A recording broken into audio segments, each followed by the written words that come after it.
Programa 27. ¿Cómo funciona una hidroeléctrica?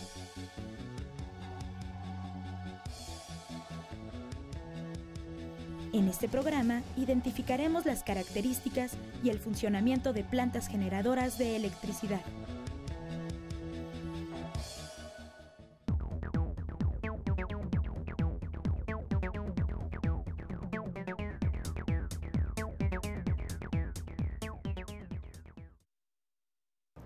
Para muchas de las actividades que realizamos se requiere energía eléctrica.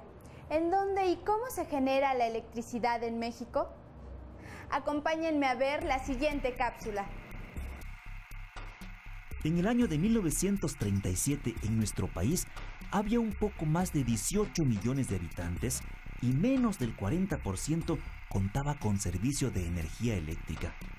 Ante esta situación, se decidió crear la Comisión Federal de Electricidad para coordinar la construcción de plantas generadoras de electricidad. Fue hasta 1944 cuando se construyó la primera central hidroeléctrica ubicada en Ixtapantongo, Estado de México, la cual sirvió de referencias para el desarrollo de nuevas centrales.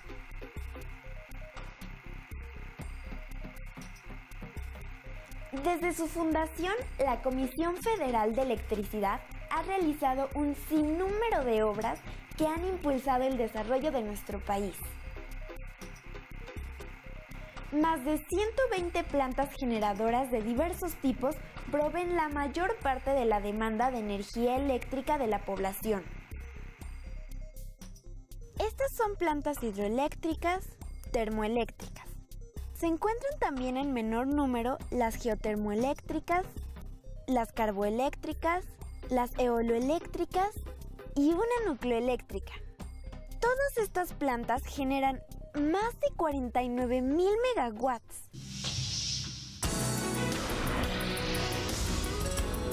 ¿Sabías que actualmente en nuestro país más de 128,000 localidades tienen electricidad? Para conducir la electricidad desde las plantas de generación hasta los consumidores finales, se cuenta con una red de transmisión compuesta por más de 47,000 kilómetros de cables, así como 327 subestaciones de diversas capacidades y más de 1 millón de transformadores. ¿Cómo creen que se genera y llega la electricidad a su comunidad? Los invito a que conozcamos las etapas del proceso de generación, transmisión y distribución del complejo hidroeléctrico Grijalba. Hola, soy su jefe amigo. Tengo una misión muy especial que cumplir con ustedes. Acompáñenme a conocer cómo funciona una central hidroeléctrica. Gracias a una cortina construida en el cauce de un río, se forman presas que almacenan agua, acumulando de esta forma grandes cantidades de energía en ella. Esta energía se libera por unas compuertas que dejan salir el agua de la obra de toma, cayendo con una gran velocidad por tuberías de presión. La caída es tan fuerte que mueve ruedas provistas de aspas llamadas turbinas. Estas turbinas dan movimiento a los generadores en donde se transforma la energía del movimiento en energía eléctrica. Después, los transformadores se encargan de elevar el voltaje o impulso de la corriente eléctrica para llevarla a la subestación y así poder transportarla hasta las casas e industrias. Vamos con Jaime, quien está en la cortina de enrocamiento más grande del mundo. Esta es la cortina de roca más grande del mundo y está aquí, en la central hidroeléctrica Manuel Moreno Torres Chicoacén. Acompáñenme a subirla.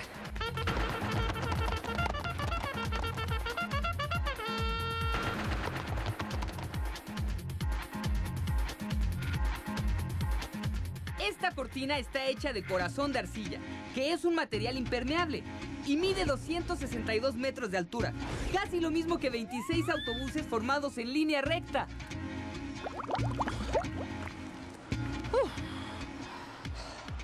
Gracias al gran tamaño de esta cortina, se forma una altísima caída de agua, provocando así que el agua entre a las turbinas con muchísima presión. Por eso, esta es la planta que genera más energía hidroeléctrica de todo el país. Imagínense, genera 1500 megawatts, con lo que se podrían prender 15 millones de foquitos de 100 watts. Y aquí, en las profundidades de la Tierra, se genera energía eléctrica. ¿Quieren conocer las plantas subterráneas? Bueno, pues pónganse su casco y vengan conmigo. Las máquinas se encuentran en el subterráneo de un cerro que está junto a la presa, a 200 metros de profundidad. Por eso debemos entrar por este enorme túnel. Sandra ya está en la casa de máquinas y va a enseñarnos una turbina. Vamos a echarle un vistazo.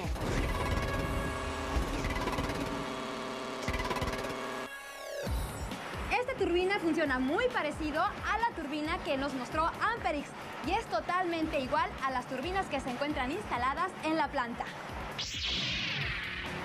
Fíjense muy bien, el agua llega hasta las turbinas y golpea con tanta fuerza en sus aspas o álabes que logra que la turbina gire. La velocidad a la que giran los rotores de estas turbinas es aproximadamente de 126 revoluciones por minuto. Imagínense. Claro que todas estas máquinas pues requieren de mantenimiento, así es que se utiliza una enorme grúa para poderlas mover, como esta que tenemos aquí arriba. Los equipos que se utilizan en la planta pesan muchas toneladas. Por eso se utilizan grúas en el mantenimiento de las turbinas y los generadores. Voy a enseñarles cómo son estas máquinas vistas desde arriba.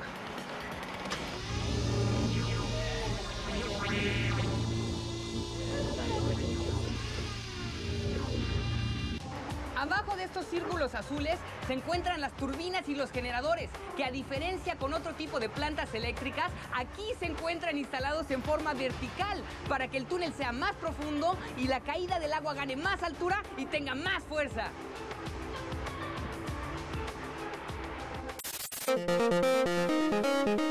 En nuestro país, el mayor porcentaje de energía eléctrica es generado por las centrales termoeléctricas y las hidroeléctricas. El funcionamiento de cada una es diferente. En ambas se usa un generador eléctrico. Este dispositivo utiliza la inducción electromagnética como principio de funcionamiento. Se hace girar una turbina que, dentro de un campo magnético, convierte la energía mecánica de rotación en energía eléctrica. Lo único que varía en cada caso es la fuente de energía mecánica. En una termoeléctrica, la fuente es vapor a muy alta presión y temperatura, producido al quemar combustibles como el gas natural, el diésel, combustóleo o el carbón. El vapor hace girar turbinas que, junto a un generador, convierten la energía mecánica de rotación en energía eléctrica. En cambio, en una central hidroeléctrica se aprovecha la energía potencial del agua acumulada en una presa para generar electricidad. Este tipo de plantas se construyen en sitios en donde existe una diferencia de altura entre la central y el suministro de agua. Parece muy interesante la forma en que se genera la electricidad. Y para conocer más sobre este tema, escuchemos la entrevista con el ingeniero Quirino Pastelín Hernández, encargado de la subestación eléctrica de la Dirección General de Televisión Educativa. El papel de una subestación es la de recibir el voltaje en mediana tensión que nos manda luz y fuerza, y por medio de distintos elementos que forman la subestación, como sistemas de transferencia, cuchillas desconectadoras, transformadores, tableros de distribución, ir manejando por distintas etapas el voltaje. Primero, a través del transformador, bajarlo de 23.000 volts a 220 volts o a 127 según sea el caso, y por medio de tableros distribuir esa alimentación a las distintas cargas que se van a alimentar.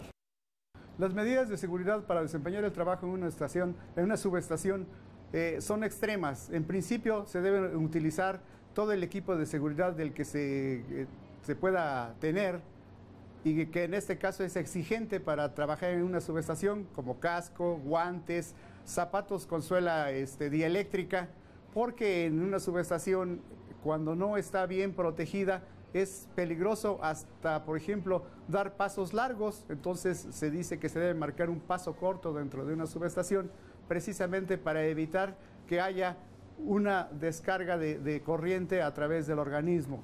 Entonces, todas estas implementos de protección se deben utilizar y depende también del trabajo que se vaya a realizar. Pues cuando es una simple inspección, basta con utilizar guantes, botas y casco. Cuando se va a hacer un trabajo de mantenimiento es diferente, porque entonces son implementos especiales. Los guantes no son como este que tenemos ahorita, son guantes que van a resistir un voltaje alto. En este caso estamos hablando de 23,000 volts, y son 2 o 3 guantes que se endosan, uno de cuero, uno de tela, ¿sí?, de algodón, y uno de hule, ¿sí?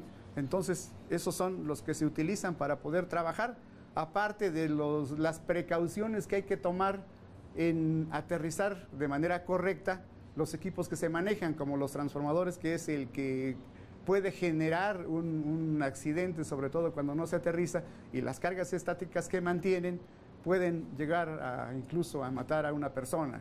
Y entonces hay que tomar todas esas precauciones para poder trabajar al hacer mantenimiento en un transformador. En nuestro país existen otro tipo de plantas que generan electricidad.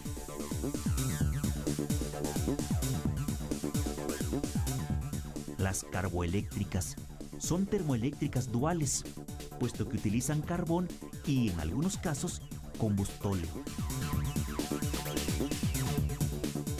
En las eoloeléctricas se transforma la energía cinética del viento en energía eléctrica.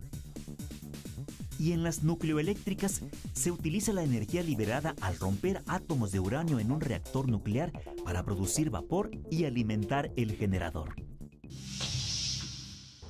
Como hemos visto, actualmente hay un gran número de plantas generadoras que nos permiten contar con electricidad en nuestra comunidad.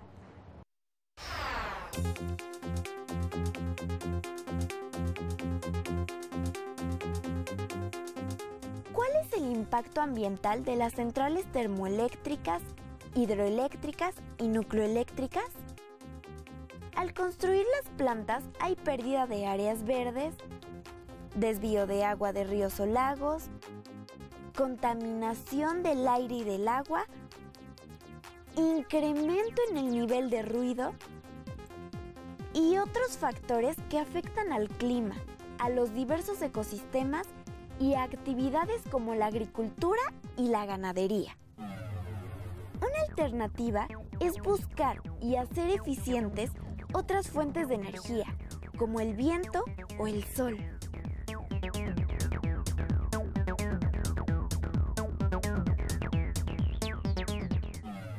Actualmente, muchas personas y organizaciones se han dado a la tarea de crear propuestas innovadoras que ayuden a la producción de energía eléctrica, reduciendo el impacto ambiental. Mientras tanto, nos conviene ahorrar energía eléctrica. ¿Cómo podemos hacerlo?